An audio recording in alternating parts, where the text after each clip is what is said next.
नमस्कार, active news महक में आपका स्वागत है। मैं हूं आपके साथ आरोही।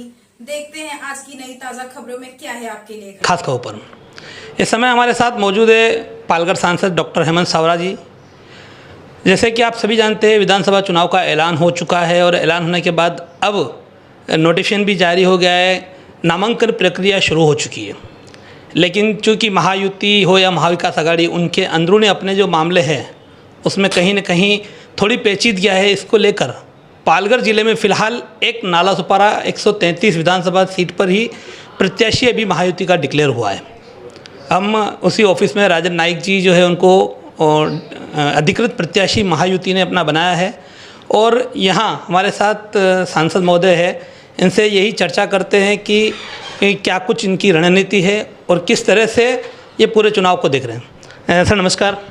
नमस्कार सर, अभी हाल ही में लोकसभा चुनाव गए, आप भारी मतों से जीते हैं।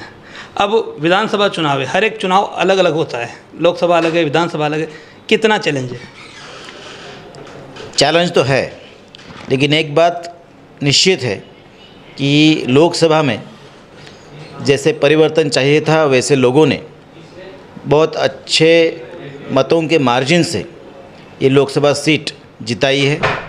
करीब 1,83,000 वोटों के से ज़्यादा ये सीट जो है हमने जीती है और इसलिए हमें पूरे 6 की 6 विधानसभा जो सीट है वहीं पे पूरा लीड है और हम मानते हैं कि ये पूरे 6 सीट हम अभी जीत सकते हैं। ऐसा माहौल अभी तक पूरे ज़िले में है। सर, आपने 6 सीट का जो जिक्र किया, मैं उस पर आऊँगा। आप सांसद हैं और आप सांसद होकर आपका ही एक नज़रिया कि ये 6 सीट पे क्या होना चाहिए। तो महायुति का जो कुछ अगर उनका सर्वे होगा वो आपके आधार पर ही होगा। आपका क्या कहना है, यहाँ का फॉर्मूला महायुति का सेट हुआ क्या? कौन कौन कैंडिडेट यहाँ आने वाले? कुछ ऐसा है कि अभी तक एक सीट डिक्लेयर हुई नालासोपारा की। वहाँ पे हमारे जो ज्येष्ठ सदस्य है, नेता है माननीय राजन नाइक जी, उनको टिकट मिला है भारतीय जनता पार्टी की तरफ से।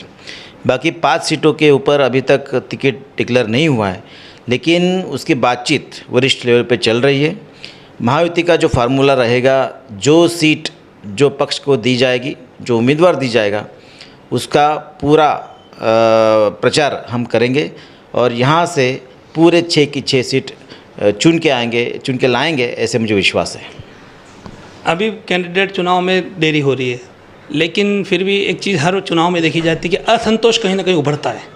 कुछ अंदरूनी ही लोग हैं, उनका असंतोष होता है या टिकट की उम्मीद होती है, चाहत होती है। तो ऐसे कौन कौन से लोग हैं चिन्हित किए हैं क्या? उनमें उनसे सामंजस्य बिठाया जा रहा है क्या पार्टी की तरफ से? बिल्कुल ऐसा है कि हर एक जगह पे 3 से 4 जन इच्छुक रहते हैं, लेकिन टिकट तो एक ही को मिलता है। लेकिन फिर भी जिसको टिकट मिलेगा उसके बाद जो जो इच्छुक रहेंगे वो सब पार्टी के निष्ठावान कार्यकर्ता रहेंगे। उनको वरिष्ठ लेवल पे और हम भी उनको मिलेंगे और समझाएंगे और मुझे विश्वास है कि वो भी ज़ोर से चुनाव के प्रचार में जुट जाएंगे और जो उम्मीदवार दिया जाएगा, जो पार्टी का दिया जाएगा, जिस पार्टी का होगा उसका प्रचार करके उसको जिताने की कोशिश करेंगे। राजन नाइक जी जिनको उम्मीदवारी मिली है, 2009 में यहाँ से हारे थे, उनको उम्मीदवारी मिली थी। 2014 में उम्मीदवारी नहीं मिल पाई थी, माफ़ कीजिएगा, 2014 में उम्मीदवारी मिली थी, हारे थे। 2019 में उम्मीदवारी नहीं मिली और अभी 24 में फिर से उम्मीदवारी मिली। कितने चांसेस है जीतने के, क्या आपको लगता है? मुझे लगता है कि राजन नाइक जी के जीतने का जो परसेंटेज है वो 1001% है। हम देख सकते हैं कि करीब 70,000 से ज़्यादा लीडिंग हमें नालासोपारा से मिली है। लोकसभा में हम उसी के वोटों के बलबूते के ऊपर हमारी मार्जिन बढ़ गई थी और इसलिए 2014 में जितने कार्यकर्ता हमारे पास थे उससे 100 गुना ज़्यादा अभी कार्यकर्ता हमारे पास है और इसलिए 2019 में अगर उम्मीदवार नहीं भी मिली होगी, उसके बावजूद अभी यहाँ का माहौल काफ़ी अच्छा बन गया है। सभी कार्यकर्ता चाहता है यहाँ परिवर्तन चाहिए और इसलिए इस बार राजन नाइक जी बड़े अच्छे वोटों से चुन के आएंगे।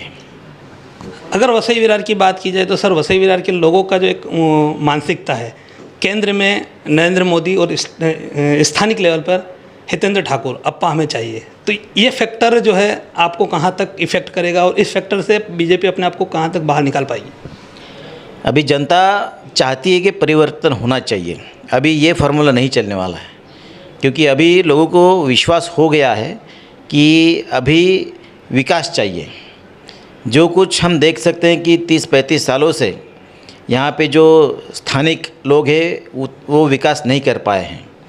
चाहे गटर हो, मीटर हो, लाइट हो, बिल्डिंग हो, उनकी जो बेसिक सुविधा है जो मिलनी चाहिए वो अभी तक नहीं दे पाए हैं। और इसलिए हमें विश्वास है कि हम लोगों में इतना विश्वास देंगे कि लोग हमें जिताएंगे और उनको भी लगेगा अगर उन्होंने यहाँ के आमदार राजन नाईक जी को चुन के दिया तो निश्चित तौर पे हम विकास करके दिखाएंगे और जल्द ही उनको सामने दिखेगा। सर, आप अति आत्मविश्वास में दिखाई दे रहे हैं, लेकिन बहुजन विकास आघाड़ी है, उनका ये दावा रहता है कि यहाँ उनके ऊपर ये आरोप लगता है वो विकास नहीं कर रहे हैं, लेकिन उनका ये कहना रहता है पलटवार में कि विकास हम नहीं कर रहा तो कौन कर रहे हैं? विधायक हमारे फंड लाने का काम म्यूनसिपाल्टी हमारी है, तो ये काम हम ही कर रहे, तो विपक्षियों का ये आरोप गलत है।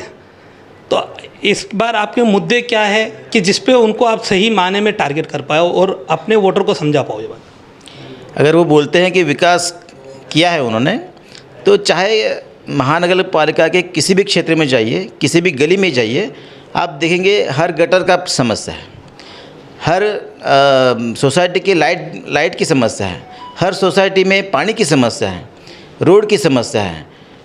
वहाँ पे जो बेसिक एमिनिटीज़ मिलनी चाहिए, जो अभी 41 बिल्डिंग का मुद्दा अभी उठाया गया है, वो उनको परमिशन किसने दिया?